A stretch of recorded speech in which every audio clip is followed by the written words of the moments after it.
I got to check my slides here to see where we're going to recap. We're going to be on page 9 of our notes, by the way. 9 at the very top, where it says, ready to consider marriage. Stop sneezing!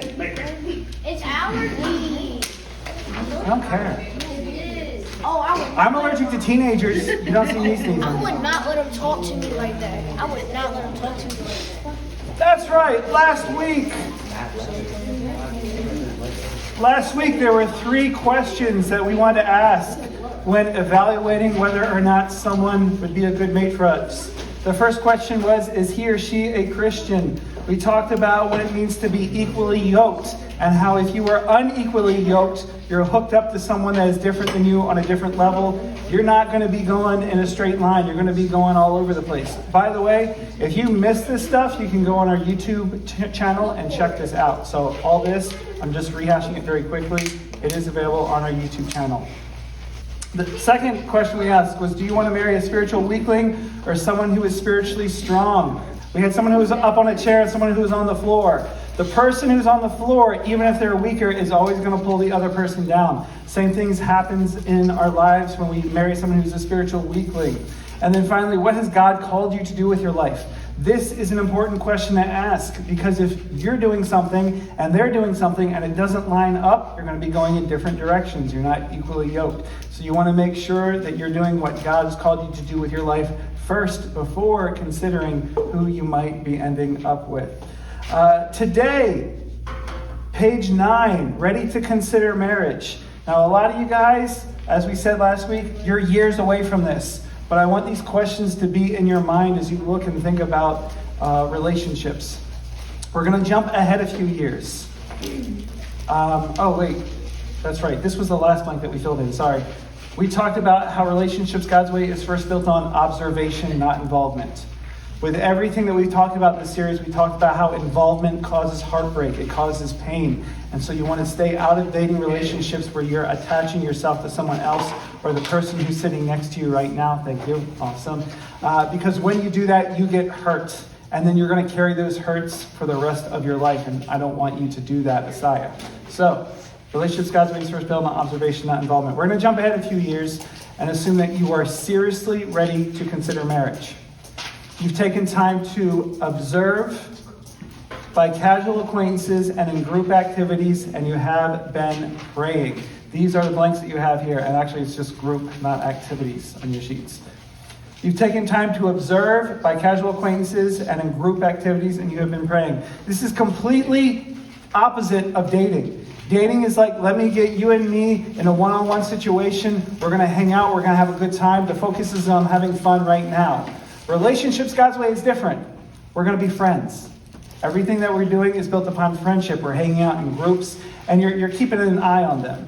You're watching her, and you're like, maybe she might be good for me. I don't know. I'm kind of interested in him. You know what? He seems like a good guy. He's kind of fitting all the characteristics that are on my sheet for character qualities.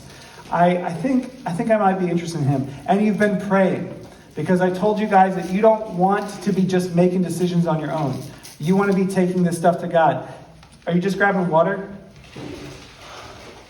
Okay. Yeah, you can just grab water and take a seat.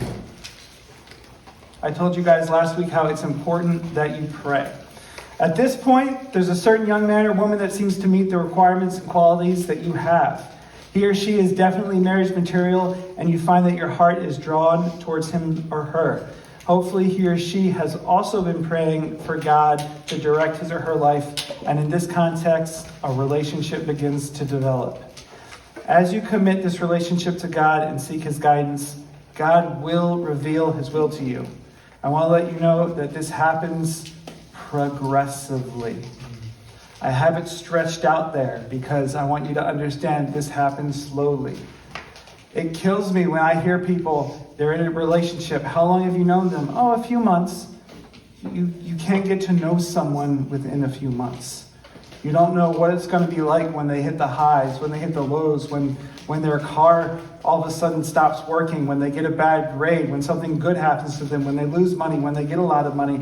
You want to know what this person's going to be like when those situations happen. And usually in a short period of time, it's hard to figure those things out. Frequently, I'm telling people that you need to spend time to get to know each other. You do things together. Spend time talking together. Studying the Bible together. Asking questions like what makes him or her tick? What are his or her thoughts about life? What are his or her strengths, his or her weaknesses? What are his or her plans for the future? How important is God to him or her? These are all questions that you should be asking and that you should also know.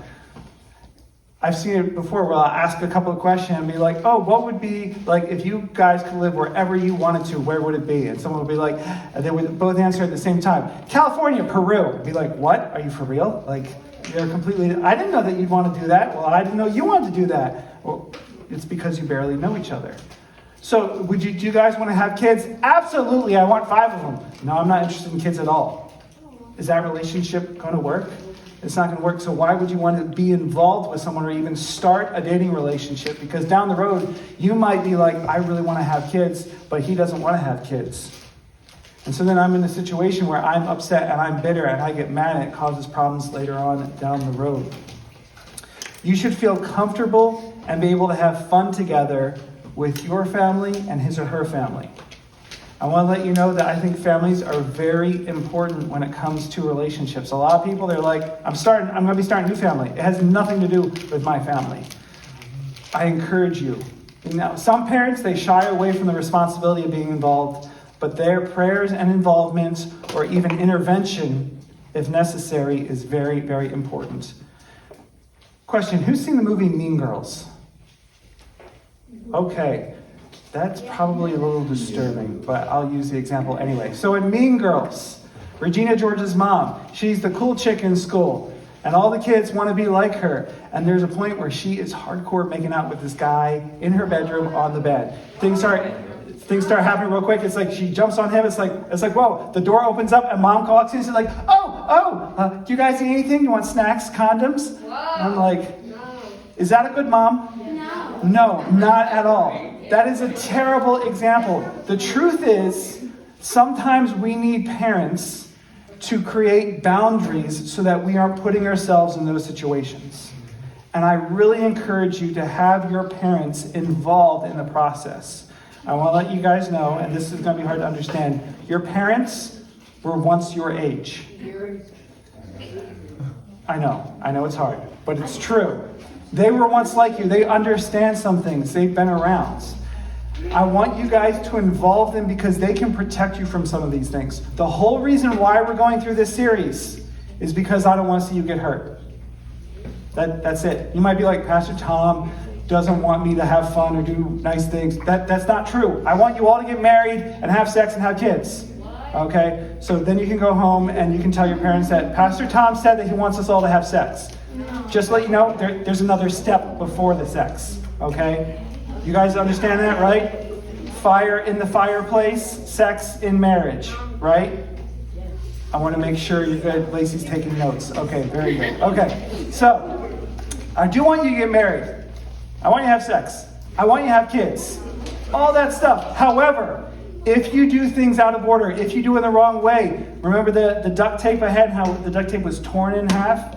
You're going to get hurt. I don't want you to get hurt. So this is why we're going through this. When it comes to relationships, getting to know someone, it takes time. So listen to your parents when they say, you know what? I don't think you're ready to go out one-on-one with them yet. Maybe it would be good to keep going out in a group setting. That would be good. I don't know if you should be in a boyfriend-girlfriend relationship yet. Maybe you should just continue to hang out and walk through things. I want to let you know this too. This is going to be hard. You might not realize this is true, but your parents want to see you get married too. Your parents want to see you in a healthy relationship with someone else. So I encourage you to involve them in the process.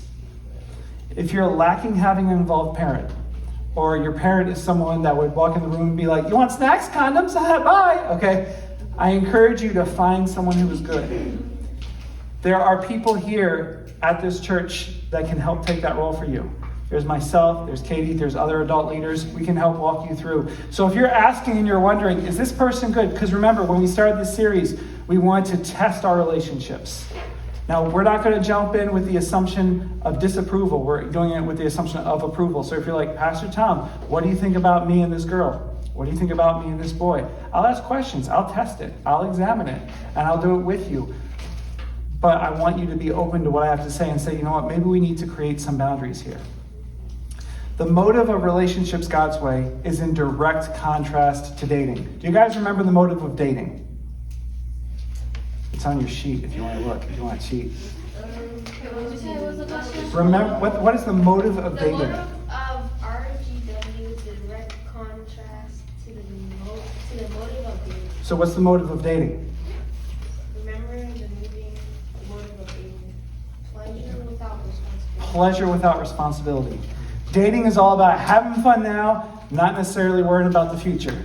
I want to keep you guys from that.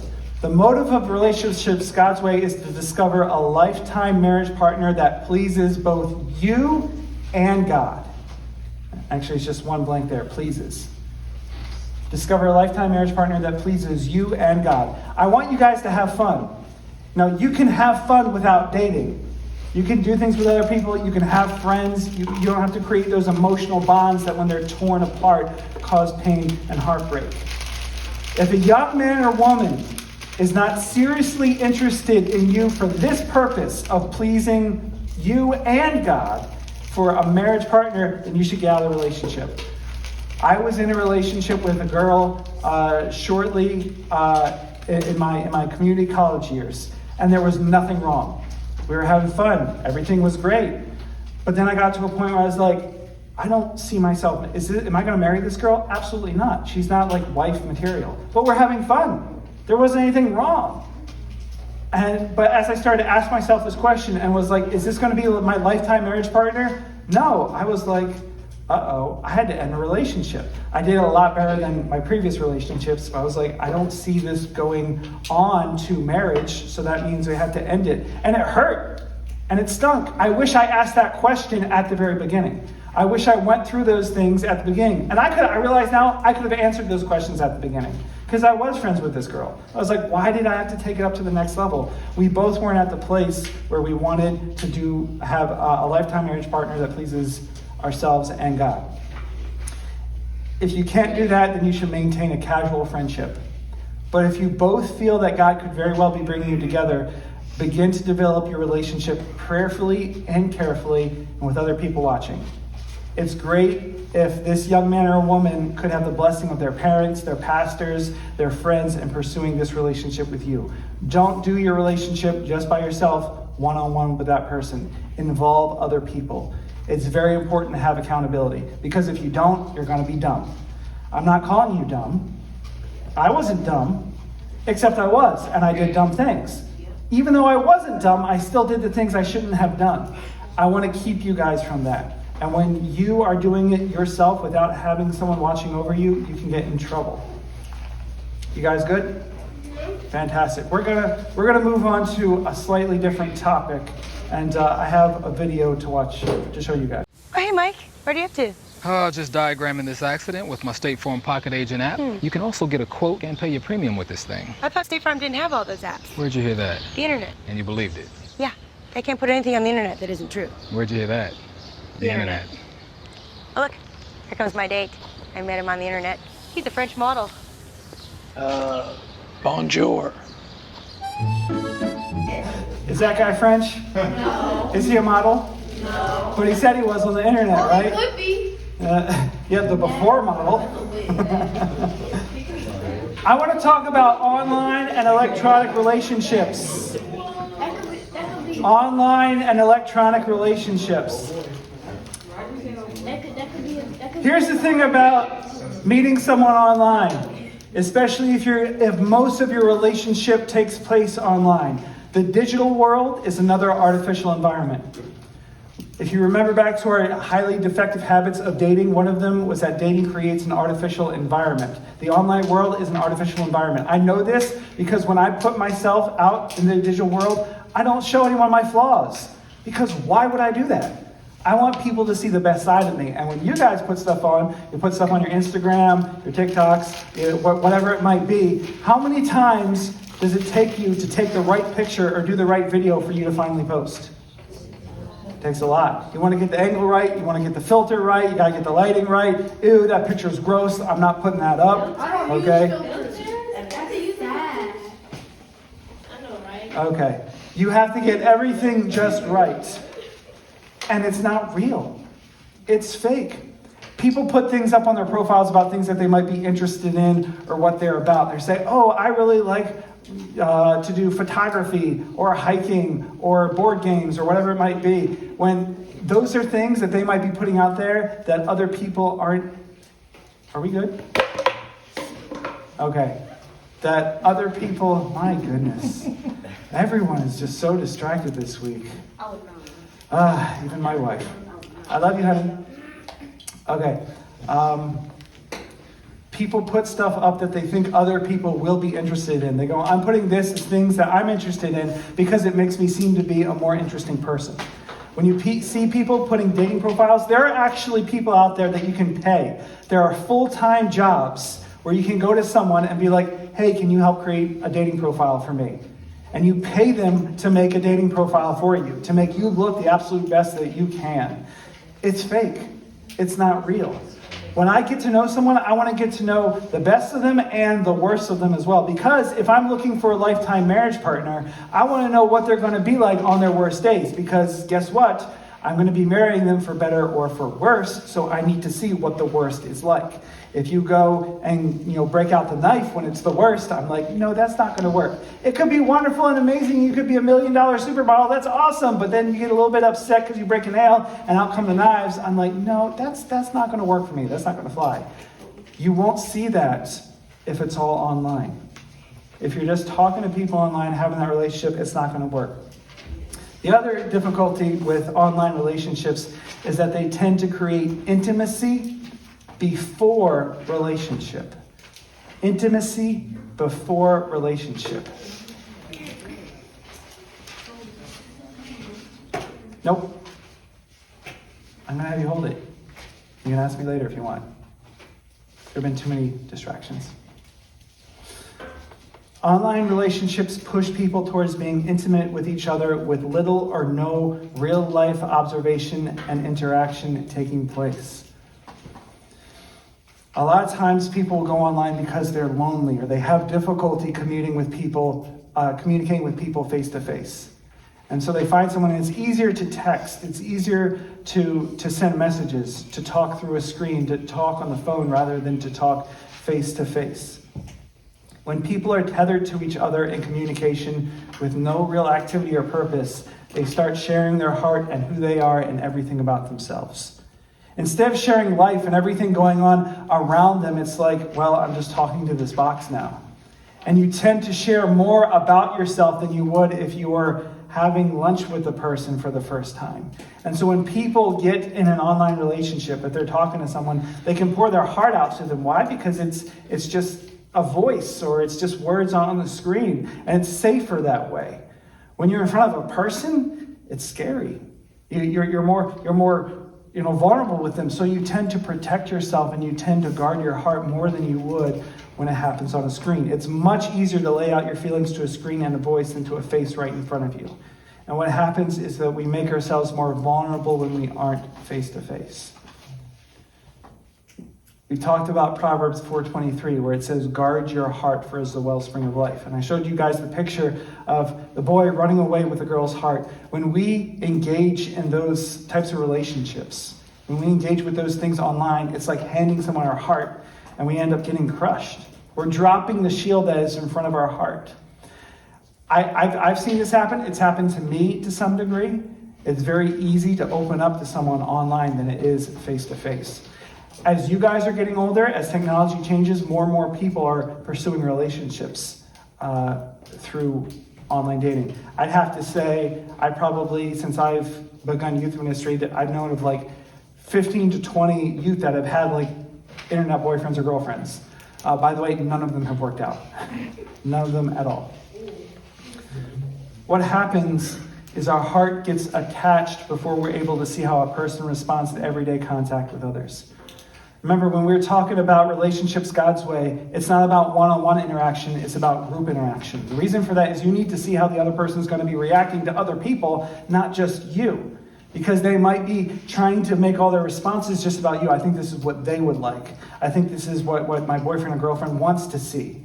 But if it's in a group, they're playing to the whole world. You get to see what they're really like, and they're not just playing you. Online, it's all about you. Now, you can see other people's posts and how they might post to other people or reply to different things, but still, you don't know how real they are being, because they could be trying to do something. I could open up a Twitter right now, and I could have a cuss-filled tyrant with someone that I've never met before, because I just feel like it. I could pretend to be someone completely different, so you don't know who someone is online. And you don't want to get attached to someone before being able to see how they actually are and how they respond. And this, by the way, it also tends to skip the friendship stage of a relationship, which is what dating does too. You want to make sure that you're in that friendship stage first. And you can only be sort of a certain level of friends with someone that you know online. Do you guys know what catfishing is? Who's heard of catfishing before? Is there anyone here who has never heard of catfishing? Okay, wow. So catfishing is when people use technology to take advantage of other people. There's actually, there's been a TV show, Catfishing, where it goes in and finds out that there are people who pretend to be someone else online completely. They'll take a profile picture from a random person off the web, and then they'll make a profile, they'll make a fake person, and then they'll reach out and contact other people just to have relationships with them. I personally have known people who have gotten involved with this. There was someone at my last youth group, he had an online girlfriend.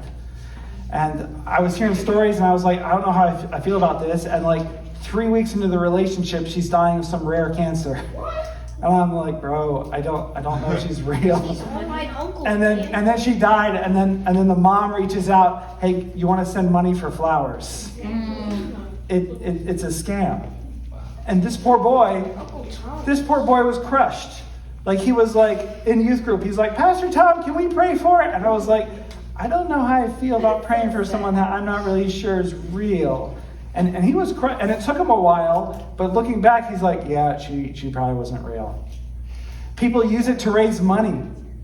People have even gotten after celebrities. Have you guys ever heard of Manti Te'o? Probably not. So he was a football player. Okay, and he actually got drafted. He was a football player in college. He was really good. He got drafted. He played in the NFL for a few years. I think he's still in. He might be out now. He was a linebacker. But during one of his last football games, he wins the football game, and afterward he's being interviewed, and his grandma died like earlier in the week. And it was really hard for him. Turns out that his girlfriend died the day before. And it's like, I really feel like they would have wanted me to play, like it was the right thing to do. And I dedicate this game to my grandma and then to my girlfriend. He never met his girlfriend. What? It was an online girlfriend. And she was always making up excuses as to why, we can't get together and all this. And, I got sick all of a sudden, and then I got sick. And he's on national TV crying his eyes out because of his dead girlfriend, who, guess what, is not a real person. A couple of people got together, made a fake account, and then he's crying about his fake girlfriend that isn't even real. There was a basketball player about 10 years ago. His name was Chris Anderson. His nickname was the Birdman. And he got into a relationship with a girl who was a model, and they were talking, and they ended up going out and meeting together. And when they met, they're having some conversations, and there were some weird things that were said. Well, wait, you didn't tell me that your sister did that, or wait, I thought you said that your mom did this. I don't know, it was weird. And then they come apart. After time, I don't know how it was revealed. It turns out that they were not catfishing each other, but there was a third person. There was a third person living in Canada who created fake accounts. And then she reached out to this person and then connected him to this person. And everything that this person said, she thought she was saying to him, it was going through a third party. And so this person was controlling the relationship of two other people. It's insane. You don't know what could be happening if most of your relationship is happening online. I've seen it happen way too many times. I really encourage you guys, don't have a relationship with someone that you don't know in real life. Don't start a relationship that way, because odds are it's not real, or it's someone who's just looking to hurt you. Here's Here's a funny video to sort of take the edge off.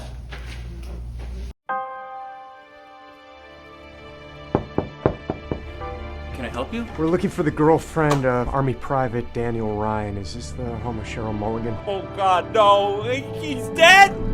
No! Sorry, sir, but we need to speak with Miss Mulligan. I'm Cheryl. I've been catfishing this dude. I can't believe he's gone. Wait, are you telling us Cheryl doesn't exist? Kinda. Her real name's Andrea. She went to my high school. I took her profile picture to put it on my Facebook so Dan would fall in love with me. But I had to pick a girl who was hot, but not too hot, so that he still thought he had a chance. Wow, not okay. I knew Daniel better than anyone, okay? We used to talk about his hopes, his dreams, about how nervous he got when he talked to girls in real life. You were lying to him. Every night, G-chat, emails. I'd Skype and say that my webcam was busted, and then I'd filter my voice and change it. We were so close! He yelled for Cheryl while charging into enemy fire. He wanted to be a hero for you. That's my dad. He wrote you a letter on his deathbed. Read it to me. No. We have orders. Read it to me. Cheryl, my love. I wish we were able to see each other over Christmas, but I know you've been busy selling your artwork in Canada. Come on, man. I took pictures of paintings in hotels and told them they were mine. I've been wounded badly, and I fear God will take me before I can share our first time together.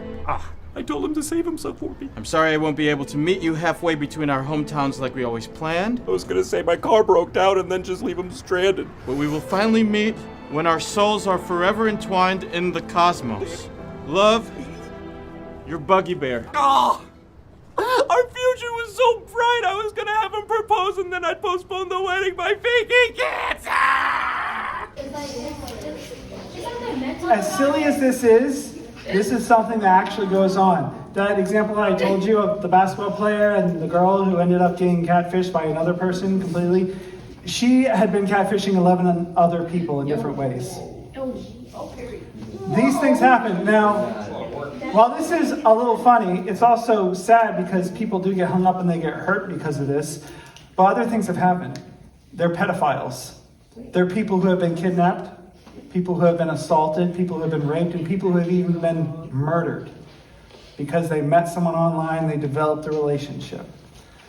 People will give you the answers that they think the other person wants to hear. They're going to say exactly what they think you want to hear. They're going to make you think, they're going to make a person to design themselves to be what you think the ideal person is.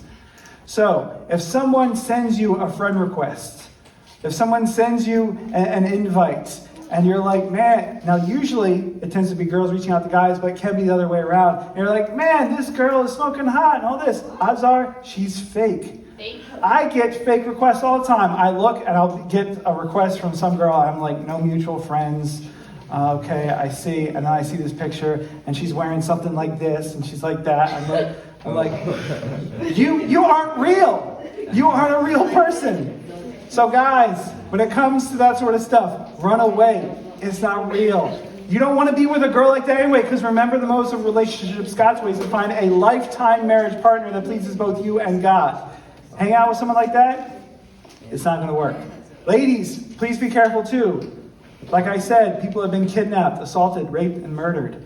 Do not form a relationship with someone starting online, please. And I haven't been talking about this as much. Oh, wait, we'll get to that right now. Okay. There are so many people who are aggressively looking for relationships online. It's not necessarily bad to start looking for a relationship online. I know there's eHarmony and that sort of stuff, but be very careful. And you don't want the whole relationship to take place in that environment. And for most of you guys, I don't think you need to go to those dating sites. Try everything else first.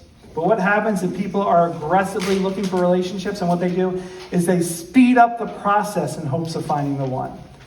They press on the gas and they say, you know what, I want to make myself appear as good as possible. I just want a girlfriend, because if I have a girlfriend, then it makes me feel more complete. And so even if I have a girlfriend and she lives in Wisconsin, whatever, I still have a girlfriend. Don't do that. It's not real.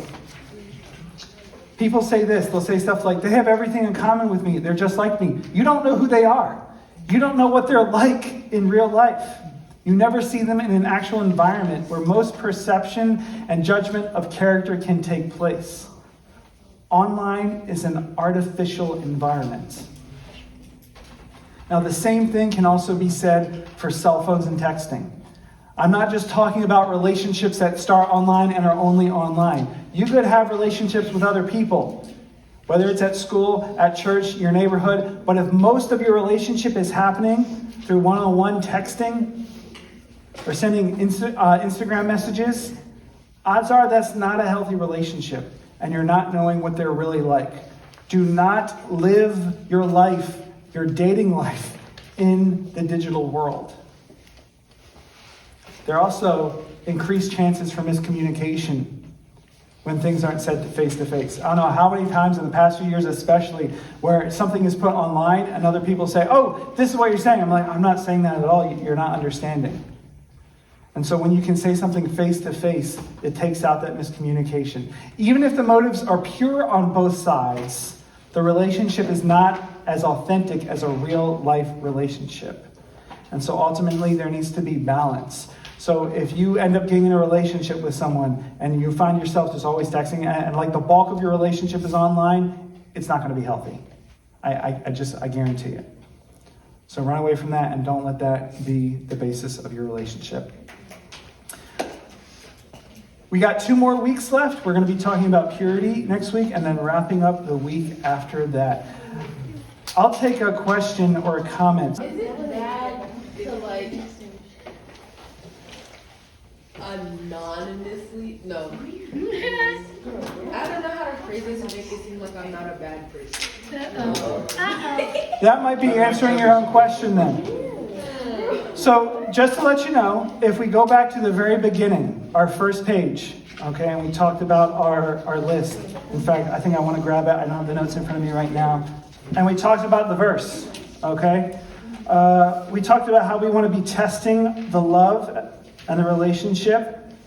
So depth of insight, which is perception, we're looking at something that's beyond the surface to the depths. So if something is anonymous, odds are you're not going to be going as deep as you need to. There's also, what is the word I'm looking for here? Here we go.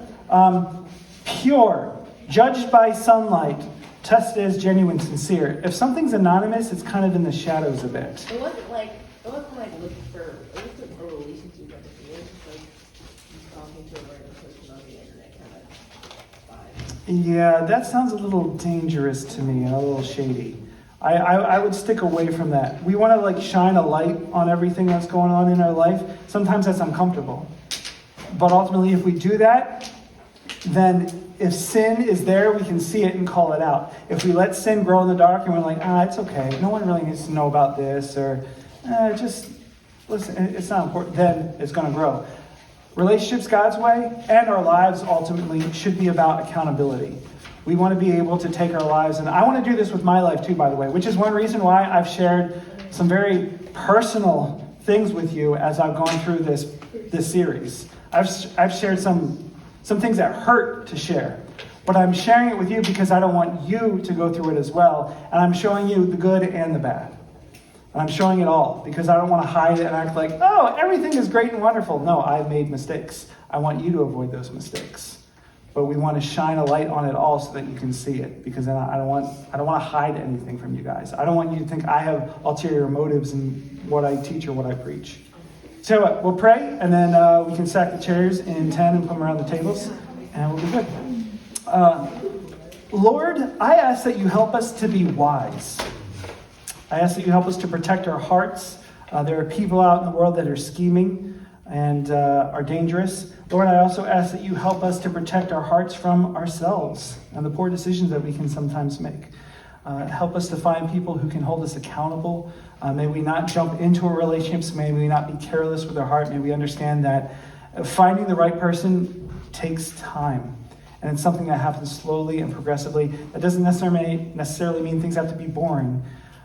But I ask that you place a purpose within us. That as we have relationships with other people, that we're purposeful and that we're not just letting things happen, because when that happens, we might end up getting hurt and we might end up hurting others as well. So Holy Spirit, give us discernment and wisdom with whatever relationships we might have. We ask this in Jesus' name. Amen.